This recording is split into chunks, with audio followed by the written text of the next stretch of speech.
Movie 43 is the funniest mainstream release of 2013. Everyone thinks this movie is terribly produced, unfunny, and offensive. They're right, but what they're missing is why that makes it hilarious. Movie 43 was widely released in January 2013. Conceived as a loose collection of sketches, the film boasted an unbelievable roster of the Hollywood's who's who of the day. Some of the actors in the film, to give you a sense of the star power involved, included Uma Thurman, Justin Long, Halle Berry, Richard Gere, Hugh Jackman, Emma Stone, Chris Pratt, and Jeremy Allen White. Similarly star-studded, the production side included Elizabeth Banks, Griffin Dunne, Brett Ratner, and James Gunn, just to name a few of the film's whopping 13 credited directors. In conceiving the film, producer Charles B. Wessler was struck by the then-popular online comedy skits made by Funny or Die. Despite enjoying them, Wessler felt like the skits were hindered by not going as far as they should. Inspired by this, Wessler envisioned a cinematic version of the skits which was limitless, star-studded, and outrageous. Thus, the concept for Movie 43 was born. Financing the film, however, proved difficult. Early talks for the project recruited Trey Parker and Matt Stone, the Farley brothers, and Jerry Zucker, with each contributing a third of the film. However, this version never materialized as Parker and Stone departed the project. According to Wessler, the duo left due to them being politically pressured to refrain from producing R-rated films for teenagers. Due to all this difficulty, Wessler reached his wit's end. He felt that, quote, "No one could understand what I was trying to do." Thankfully for Wessler, his pitch, which included screening material they'd already shot for the film, was picked up by the production company Relativity Media. Principal photography began in March 2010. Of the shoot, director Peter Farley stated that the movie was made over 4 years and they just had to wait for a year or 2 years for different actors. They would shoot for a week and shut down for several months. During this time, Wessler struggled to recruit famous actors, attributing this to the film's relatively low budget of $6 million. When asked to play himself in a sketch where he was supposed to be bad at picking up women, like that could happen, Clooney told the producers, "No effing way." Wessler utilized unconventional means to combat this problem. He called in every favor he could, minimized the required length of commitment, and allowed actors to have a say in their roles. Wessler stated that, "The truth is, I had a lot of friends who were in this movie, and if they didn't say yes, then this movie wouldn't have gotten made." Upon release, Movie 43 was a critical disaster. Critics denounced its poor writing, bad performances, over-reliance on shock gags, and generally rancid tone. Most glaringly, critics asserted that Movie 43 simply wasn't funny. Despite the complete critical rejection, the film was an undeniable box office success, likely due to the star power attached, grossing $32.4 million worldwide on a meager $6 million budget. This was a welcome surprise for Relativity Media. Anticipating an embarrassing failure, the production company seemingly actively avoided marketing Movie 43. As proof of this, and an extremely unusual move, not a single member from the cast publicly promoted the film. It was all very uncomfortable at times, but overall, you know, pretty fun, pretty good. The film's profitability, however, didn't correspond to positive audience experiences. Viewers, citing similar reasons as the critics, overwhelmingly hated Movie 43. As time went on, Movie 43 entered the conversation for the worst movie ever made. It's spoken about in the same breath as The Room, The Emoji Movie, and Dragon Ball Evolution. Somewhat uniquely for films of its ilk, however, Movie 43 seemingly fails to foster even ironic enjoyment in viewers. In online film circles, Movie 43 is so profoundly hated that even the infamous "so bad it's good" label is withheld from it. With that said, Movie 43's universal rejection is understandable, as it doesn't fit neatly into the established paradigm of good, bad, or so bad it's good. Traditionally, so bad it's good movies are defined by their humor, which unintentionally stems from incompetent filmmaking. Thus, the viewer's enjoyment of a so bad it's good film is that of ironic detachment. Movie 43, however, does not fit this pre-established mode.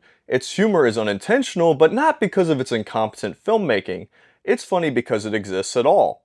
That such a monumental practical joke was accidentally played on Hollywood royalty. In that sense, it's not exactly good, bad, or so bad it's good. Thus, in order to properly appraise movies like Movie 43, introducing a new kind of value judgment is necessary. Therefore, following in the vein of so bad it's good, I propose the label so antithetical to cinema that it's necessary. For a film to be classified as so antithetical it's necessary, it must fulfill two major tenets. Firstly, the film must be seemingly made for nobody. It has no conceivable target audience and is rejected by critics and popular audiences alike. Whether the film is poorly or expertly made is irrelevant. Secondly, the film must exist as a provocation, purposefully or not, against the film industry. It rejects good taste, reverence for Hollywood tradition, and any strict adherence to filmmaking conventions. Extra points are granted for wasting sizable amounts of studio capital. This provocative effect can be achieved intentionally, like Freddy Got Fingered, or unintentionally, like Movie 43. Now, I'll expand on why Movie 43 specifically was so provocative it's necessary. In this film, the industry's biggest stars, anticipating a mainstream comedy, were convinced to debase themselves in ways never seen before or since. In fact, it was so vile that the general public, despite normally loving these actors, thoroughly rejected their work for being alienating, shocking, and grotesque. It's almost as if, rather than keeping them a secret, the production decided to film these actors' Hollywood-mandated humiliation rituals and exploit them for comedic effect. In that sense, Movie 43 is a provocative fuck you to Hollywood of the highest order. Since no actors promoted Movie 43, it's safe to assume that they were all thoroughly embarrassed by their work on the film. This made Movie 43 feel more like an exploitation film than a mainstream comedy, as it actively took advantage of Hollywood royalty in manners which were simultaneously shocking and banal. Take the first sketch, for example, in which the entire joke hinges on Hugh Jackman having balls hanging from his chin. Furthermore, in yet another sketch, the production somehow convinced Stephen Merchant to appear in nightmarishly botched yellow face makeup. Across its runtime, Movie 43 is littered with half-baked, demented sketches like these. However, due to the extreme combination of obscenity and star power, Movie 43 accidentally struck deeper as a media satire than broader, like Freddy Got Fingered, or more sophisticated, like Network, attempts ever could have hoped. Miraculously, Movie 43 explicitly humiliated Hollywood's most recognizable figureheads right to their faces. It expressly flogged Hollywood stars as a public laughingstock, resulted in 3 Razzie Awards, and left a permanent stain on the career of everyone involved. With all of that in mind, what could be a more hilarious fuck you to the industry than that? To expand on why Movie 43 is so funny, the Stephen Merchant and Halle Berry sketch is worthy of closer insight. In the sketch, Merchant and Berry meet in a restaurant for a first date. They challenge each other to a game of truth or dare, which rapidly escalates out of control. Later on, the sketch culminates with the characters, after receiving plastic surgery, looking completely unrecognizable. Crucially, this sketch reveals the heart of Movie 43.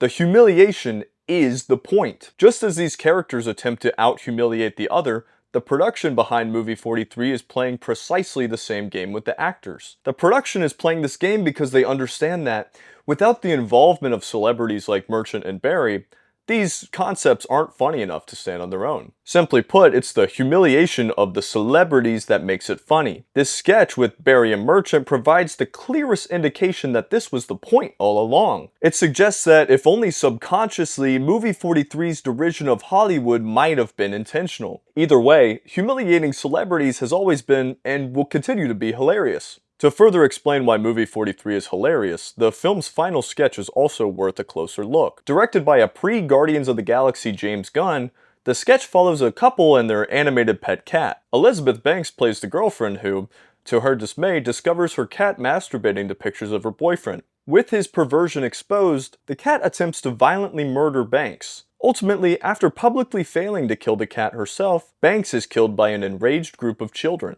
Notably, Gunn's sketch is bizarrely structured into the film as it interrupts the end credits. Hilariously, just when the viewer is offered an end to the torture of Movie 43, their reprieve is immediately snatched away. This bait and switch takes the viewer off guard, prompting a feeling of vulnerability when headed into the film's resoundingly fucked up final sketch. The only way to read this decision, besides incompetence, is as an intentional in-joke. The filmmakers assumed that, since the audience would desperately want to leave, refusing to end the film would be funny. Which it is. On a surface level, Gunn's animated cat sketch is not funny. In fact, it managed to be the most disturbing sketch amongst a plethora of disturbing sketches. What is funny about it, though, is how incredibly disconnected it is from the average person's sense of humor. Seriously, who wants to think about the implications of a pet that's sexually attracted to its owner? And who finds a cat sodomizing himself with a brush to be funny? Beyond the most degenerate furries, I can't fathom who the intended audience for this sketch would have been. It's animated, sure, but Gunn must have known that depicting animal sexual abuse was bound to upset general audiences regardless. On that note, this sketch's animation style harkens back to children's programming in a deeply evil way. It's a byproduct of the infantilized, exceedingly sanitized media culture in which stunted man-children sublimate their suicidal ideation through perversions of childhood nostalgia. Considering Gunn's career, this sketch was probably meant as little more than an exercise in bad taste, but it shouldn't be ruled out as a possible indictment of the culture industry. Alternatively, this could have just as easily been a light-hearted comedic romp with a talking cat, and audiences would have loved it. However, well aware of the consequences, Gunn committed to the provocation anyway.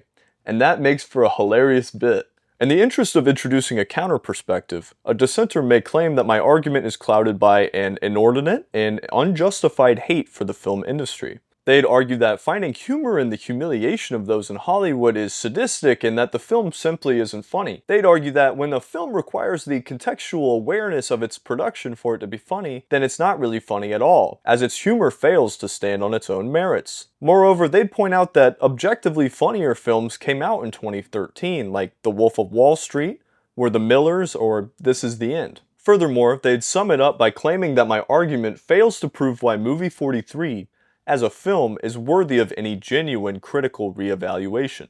To respond to that, I'd like to make it clear that there is no genuine malice in my heart for the film industry. I love movies more than anything in the world, and I love that people are making them. Generally, however, those who populate the peak of the industry tend to be disconnected from reality, lacking any idea of what it's like to live as a normal person. This unfortunate fact, time and time again, manifests itself in embarrassing ways.